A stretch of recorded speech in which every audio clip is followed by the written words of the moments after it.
As winter gives way to spring break or the run-up to prom season, many young people head for the tanning salon. But studies have shown the pursuit of a tan can dramatically increase the odds of skin cancer or melanoma. It's also the leading cause of cancer among women ages 25 to 32. Our guest knows the story all too well. She's a melanoma survivor from Northampton, Massachusetts, who believes her cancer was likely caused by exposure to ultraviolet rays in tanning booths.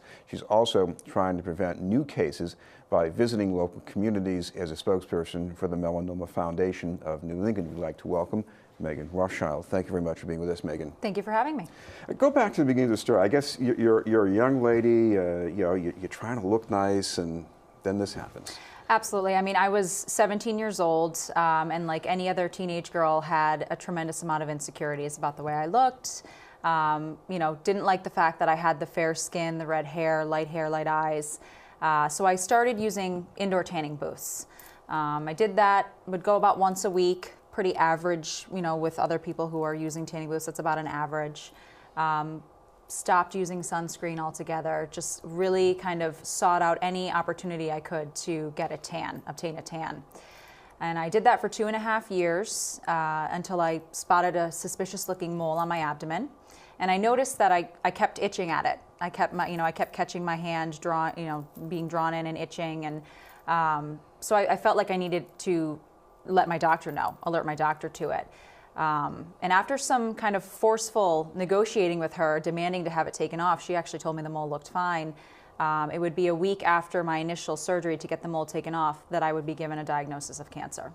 Now, I imagine anytime there's a consumer alert, the businesses involved, they're maybe out there saying, well, if you did this right, if you took the proper precautions, you wouldn't have these problems. But so what's the issue here, you think?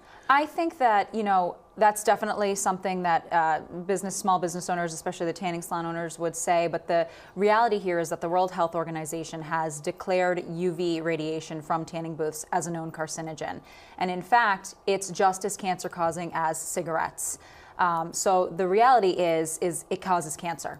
And it doesn't matter if you do it in moderation. Even visiting a tanning booth just once a month will increase your risk of melanoma by 75%. So this is unfortunately a cancer that's affecting the younger population, particularly the young female population, because of that vanity issue and the desire to be tan. Well, of course, if you're exposed to the sun in the wrong way, that can be carcinogenic as well. But talk about the intensity, the difference in intensity if you're going to a tanning salon. Sure. The UV radiation that's emitted from a tanning booth is actually 3 to 6 times what's emitted by the sun. So going into a tanning booth for just 20 minutes, is like laying out for hours unprotected in the UV exposure of the sun.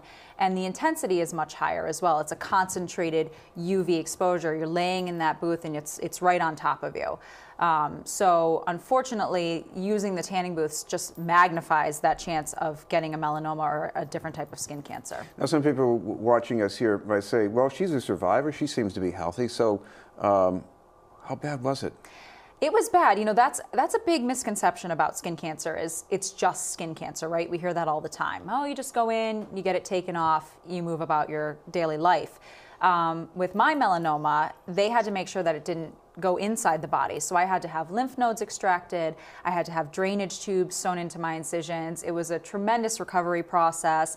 I couldn't lift anything above, 10 pounds for a few months because some of the lymph nodes had come out from under my arms.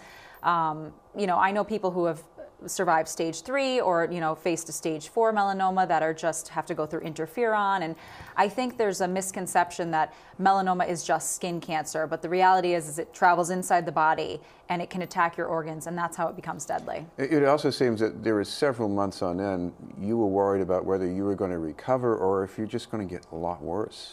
Well, absolutely. I mean, that's the thing with melanoma is, you have to make sure that it hasn't spread inside the body, and that's a process. They go in, they take the lymph nodes, it takes weeks for them to biopsy them, and you're sitting there kind of just waiting and waiting.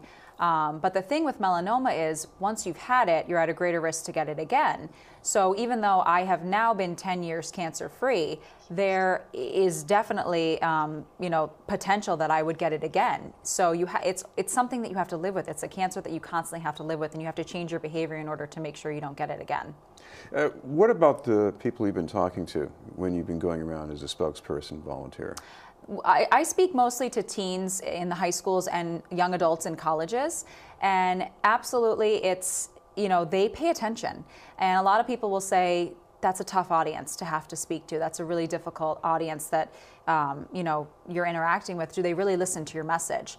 But I think because I was diagnosed during my sophomore year of college when I was only 20, there's a piece that's relatable there. And so students really do pay attention, and they get really nervous because they're thinking about their own behaviors and what have I done to my skin over the last few years, and they become really interested because they're worried about their own health once they see someone who's young and had melanoma.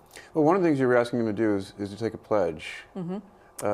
Especially I don't mean to dump on teenagers because I was this way myself, but if you ask a teenager to promise to not do something, it's asking for trouble, isn't it? It is. The pledge asks them to start making a promise to themselves that they're going to be skin safe and they're going to start paying attention to their skin.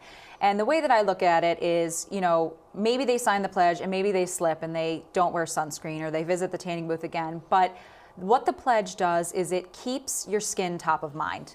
So if they sign it knowing that they're still going to continue a negative behavior, I think that a part of them remembers, oh my goodness, I signed this pledge, or this isn't right. As long as they think twice about what, the behavior that they're about to partake in, I think it's worth it. Of course, the other issue here is just the way kids deal with the challenge of self-worth. Mm-hmm. And I guess if they're focused on the skin or the outward appearance, then it's tough to get them away from that focus. Maybe you got to get them away to a different focus. I think, that's the problem, is that our culture tells you have to have a glow to be pretty, you have to have a tan to be pretty, and to look healthy, and that's really difficult for teens because they're dealing with a lot of body image issues already. So what we like to preach at the foundation is that your skin is beautiful the way it is. It's your body's largest organ. Treat it with respect, pay attention to it. However, we understand that it's difficult to embrace the skin that you're in. So here's some healthy alternatives. Here's makeup techniques or spray tans or sunless tanners that you can do at home. We try to offer these students and these young adults alternatives that can be much safer than exposure to UV radiation, because we understand that it can be a challenge to kind of accept your body the way it is, especially at that young age. You mentioned if people want any more of this information or any other kind of help, is there where they can follow up? Yes, they can visit mfne.org, which is the Melanoma Foundation's website, and it has all the information and helpful tips on how to prevent melanoma. Thank you very much for being with us. Thank you for having me. This is Meghan Rothschild from the Melanoma Foundation of New England. We'll have more news in just a moment.